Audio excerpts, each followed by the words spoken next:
देखिए मैं बताता हूँ, पता नहीं के पाठक जी ऐसे ऑफिसर को के बारे में लोग क्या बोलते हैं, लेकिन मुझे तो उसी तरह का ऑफिसर चाहिए। मैं तो बहुत खुश हो गया कि के पाठक जी को मेरे विभाग में दे दिया गया। कोई भ्रष्टाचार का मामला हो रहा है और कहीं रेगुलराइज करने की जरूरत है तो अब पदाधिकारी को यहाँ पर काम करने का पूरा मौका मिलेगा। लोकसभा चुनाव के बाद बिहार में नौकरियों की बहार आ गई है।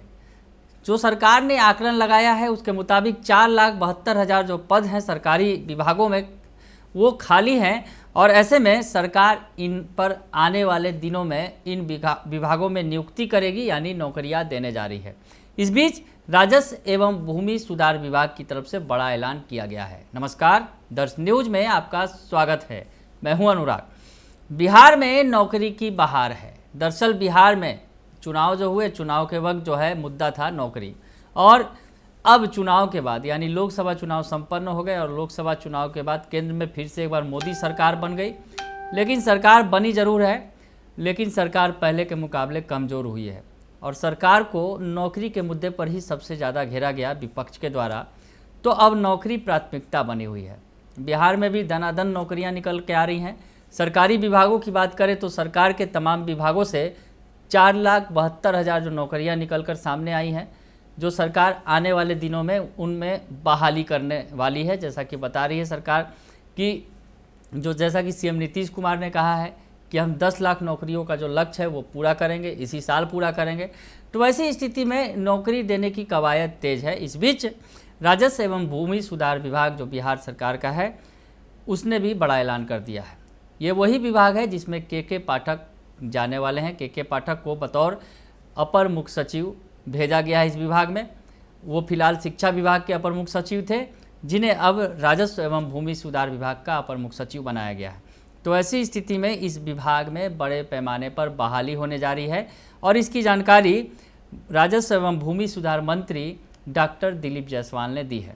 तो दिलीप जायसवाल नौकरी को लेकर क्या कुछ कह रहे हैं या फिर और जो अन्य मुद्दे हैं, जिस तरह से वो बता रहे हैं कि तमाम बहालियों के अलावा क्या कुछ कह रहे हैं, सुन लीजिए आप। लोगों को कड़ी से कड़ी सजा देने का काम किया, पहला दिन ही सजा देनी, क्योंकि उनकी सारी फॉर्मेलिटीज पूरी होकर वो सजा से बच रहे थे। मंत्रालय और मंत्री जब तक ईमानदार नहीं होगा तब तक आप पदाधिकारियों के भ्रष्टाचार को दूर नहीं कर सकते। और मैंने पहला दिन कहा अपने पदाधिकारियों को कि जो मंत्री आपके विभाग में आए हैं वो भ्रष्टाचार से दूर रह करके इस विभाग को चलाना चाहते हैं। विभाग के पदाधिकारी ने भी इस बात की सराहना की और उसी दिन से कार्रवाई शुरू हो गया। और अभी तक में हमने करीब 37 महत्वपूर्ण कार्रवाई 4 दिन कार्यालय में बैठकर किया। मात्र 4 दिन कार्यालय में बैठा हूं, 37 महत्वपूर्ण कार्रवाई किया, जिसमें एक कार्रवाई ये था कि वर्षों से जमे हुए राजस्व कर्मचारी जो ब्लॉक में कभी इस ब्लॉक से उस ब्लॉक में गए, कभी उस पंचायत से उसमें आ गए, हमने आदेश किया कि 30 जून के अंदर सभी जिला पदाधिकारी सभी ऐसे राजस्व कर्मचारी का वहां से स्थानांतरण करके सुदूर गांव में भेज दीजिए। पंचायत में जो लोग बहुत दिन से नगर निकाय और नगर परिषद में जमे हुए हैं, उन लोगों का 2 साल में स्थानांतरण सभी राजस्व कर्मचारी का कर दिया जाए, क्योंकि राजस्व कर्मचारी ही भ्रष्टाचार के ऊपर कहीं न कहीं हावी हुआ करते थे। और सभी डीएम ने ऑर्डर निकाल दिया और सभी राजस्व कर्मचारी का ट्रांसफर हो गया।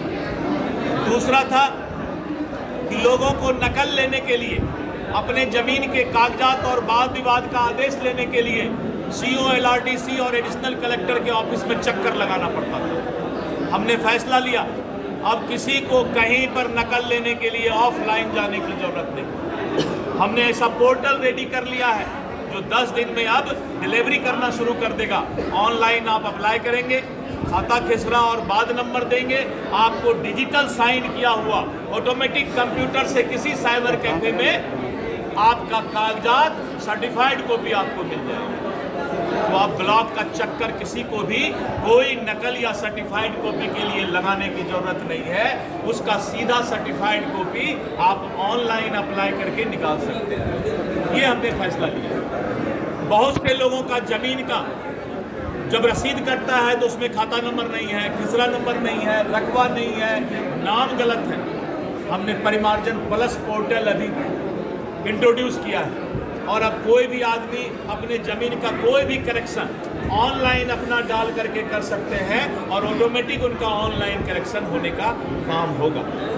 और इसके साथ साथ मैं जब 15 साल पहले चुनाव जीत कर गया था तो उस दिन भी विधान परिषद के अंदर यही सवाल वहाँ के सदस्य पूछ रहे थे कि बिहार में अमीन की कमी है और अमीन की कमी होने के चलते जमीन का नापी नहीं होता था, वाद विवाद बढ़ता था।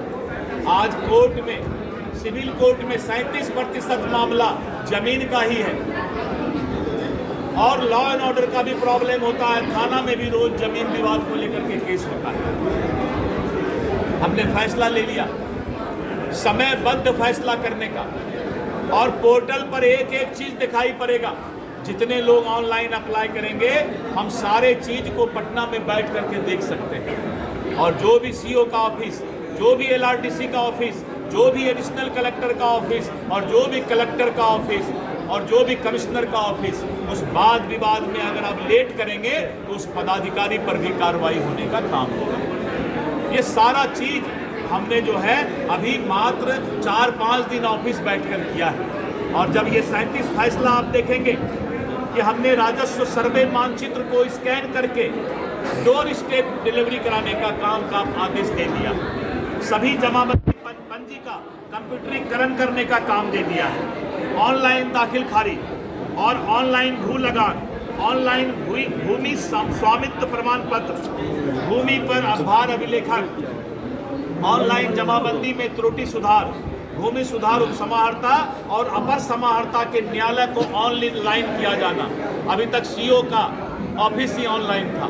एलआरडीसी एक मामला को 6-6 महीना लटका कर रखते थे। अब मैंने एलआरडीसी और एडिशनल कलेक्टर के भी कार्यालय को, न्यायालय को ऑनलाइन कर दिया और जो भी सुनवाई होगा ऑनलाइन आप उसको देख सकते हैं कि आज क्या सुनवाई हुआ। ये एलआरडीसी और एडिशनल कलेक्टर अपर समाहर्ता को भी अब करना होगा। राजस्व के अभिलेख को डिजिटल में करवा रहा हूँ। सर्वे और रीसर्वे 16 जिला में चकबंदी और सर्वे का काम चल रहा है। चकबंदी का काम शुरू किया जाए क्योंकि हम 10,000 अमीन की बहाली इसी महीने के अंत तक करने जा रहे हैं और 10,000 युवाओं को रोजगार मिलेगा। नीतीश कुमार यानी रोजगार का एक बौछार होने जा रहा है और राजस्व विभाग बहुत बड़ी संख्या में अमीन और राजस्व कर्मचारी, कानूनगो, ये सब की बहाली करने जा रही है। 1 महीने के अंदर हम बहाली करने जा रहे हैं। अब किसी को भी जमीन मापी के लिए ऑफलाइन दौड़ने की जरूरत नहीं है। ई मापी ही अब उनको ऑनलाइन ही अप्लाई करना है और इस तरह करके हमने जो है बहुत सारा फैसला लिया है। राजस्व विभाग बहुत ही तेजी से काम करेगा, मंत्रालय ईमानदार होगा, मंत्री ईमानदार होगा और जब हम वहाँ ईमानदारी रखेंगे तभी हम सीओ पर, राजस्व कर्मचारी पर, एलआरडीसी पर, सभी जगह हम न्यायोचित कार्रवाई कर सकते हैं। तो ये अभी मेरी शुरुआत है। आप 3 महीने के अंदर देखेंगे कि जो भ्रष्टाचार खून में समा गया है उस भ्रष्टाचार को भी चुनौती के रूप में लेकर अवसर में बदलने का काम करने का कोशिश मैंने किया है। मैं धन्यवाद देता हूं अपने पार्टी के नेतृत्व को और मुख्यमंत्री जी को कि उन्होंने सबसे जिम्मेवार विभाग मुझे दिया, जनता से समर्पित विभाग मुझे दिया है और मैं उस विभाग में अपने आप को कोशिश करूंगा कि ज़्यादा से ज़्यादा लोगों को सुविधा ईमानदारी के साथ पहुंचा सकूं।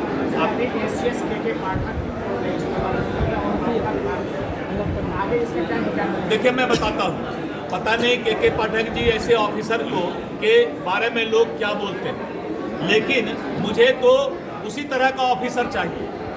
मैं तो बहुत खुश हो गया कि के पाठक जी को मेरे विभाग में दे दिया गया। हम तो चाहते हैं और 2-4-5 के पाठक जी की तरह हमारे में जो है अफसर दे दिया जाए, जिससे कि अगर कोई भ्रष्टाचार का मामला हो रहा है और कहीं रेगुलराइज करने की जरूरत है तो अब पदाधिकारी को यहाँ पर काम करने का पूरा मौका मिलेगा। इसीलिए मैं बहुत खुश हूँ कि मेरे यहाँ इसी तरह के पदाधिकारी दिए जाएं जो कि जमीन तक भ्रष्टाचार को दूर करके लोगों को न्याय पहुंचाने का काम। तो सुन लिया आपने उन्होंने जो बातें कही, जो उन्होंने बताया। ये दरअसल किशनगंज में उन्होंने एक प्रेस कॉन्फ्रेंस किया और प्रेस कॉन्फ्रेंस के दौरान उन्होंने बताया कि बिहार में 10,000 अमीन की जल्द बहाली होगी। किशनगंज में उन्होंने जो बताया कि कई सालों से अमीन की संख्या में कमी आने के कारण पूरे बिहार में ज़मीन से जुड़े मामले फंसे हुए हैं। यह एक बड़ी समस्या है जिसे दूर करने के लिए इसी माह के अंत तक 10,000 अमीन की बहाली करने की तैयारी है। बिहार के राजस्व मंत्री ने बताया कि राजस्व विभाग को पूरी तरह से डिजिटल किया गया है। उन्होंने कहा कि इसका सीधा लाभ प्रदेश की जनता को मिलेगा। अगले 3 महीने में लोगों को ज़मीन से जुड़े किसी कार्य के लिए विभागों के चक्कर नहीं लगाने होंगे। सारे कार्य घर बैठकर ऑनलाइन किए जा सकते हैं। और साथ ही साथ उन्होंने इस मौके पर अपर मुख्य सचिव के पाठक के बारे में भी कही। जो बातें कहीं वो भी आपको बता दें। उन्होंने जो बातें कही के पाठक को लेकर, उन्होंने के पाठक पर पूछे गए सवाल पर कहा कि मंत्रालय ईमानदारी के साथ कार्य करे, इसकी मैंने शुरुआत की है। उन्होंने कहा कि अंचल कार्यालयों में काफ़ी भ्रष्टाचार है, लिहाजा हमने फैसला लिया है कि 2 साल से अधिक कोई राजस्व कर्मचारी अगर नगर निकाय या अन्य स्थानों पर जमे हुए हैं तो उसे पंचायत में भेज देना है। तो के पाठक के आने के पहले मंत्री ने, यानी जो राजस्व एवं भूमि सुधार विभाग के मंत्री हैं डॉक्टर दिलीप कुमार जायसवाल ने बता दिया है कि वो क्या कुछ करने जा रहे हैं, क्या कुछ मंशा है उनकी। और अपने विभाग के जो अधिकारी आ रहे हैं, जो एसीएस आ रहे हैं, उन्हें भी बता दिया है कि यहाँ पर ईमानदारी के साथ काम हो रहा है। और जो भ्रष्टाचार है, भ्रष्टाचार के हिसाब से उन्होंने काम शुरू किया हुआ है, उस काम को एसीएस के पाठक आगे बढ़ाएंगे। बने रहिए दर्श न्यूज़ के साथ। तमाम खबरों से आपको अपडेट रखेंगे। फिलहाल के लिए इतना ही। धन्यवाद।